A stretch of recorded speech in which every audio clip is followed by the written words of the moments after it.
नमस्कार प्रणाम। हम दुर्गा राय और सभी भोजपुरिया समाज के एजी से धक गोड़ धके गोड़ लागतानी। आशीर्वाद के कामना रही भैया। और दो लाइन के गीत गए, जो भी त्रुटि हुई आपन समझ के माफ करब जा। एगो लइका कैसे कहता अपन प्रेमिका से, रानी हम तोहके कहले रहनी ना, तू जब जब याद करबू हम तोहरे पास रहब।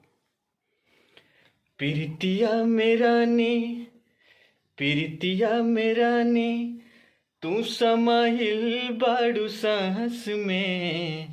प्रीतिया मेरानी, तू समाइल बाड़ू सांस में। देख लो न रानी हम तई हमें बानी। देख लो न रानी हम तई हमें बानी। प्रीतिया मेरानी, तू समाहिल बाड़ू सांस में। प्रीतिया मेरानी, तू समाइल बाड़ू सांस में। देख लो न रानी हम तई हमें बानी। देख लो न रानी हम तही हमें बानी। नमस्कार प्रणाम। कैसा लागल है कमेंट, अच्छा लगी तो शेयर कर दिया जाए। जय भोजपुरी समाज, जय हो, लव यू ऑल, जय हो।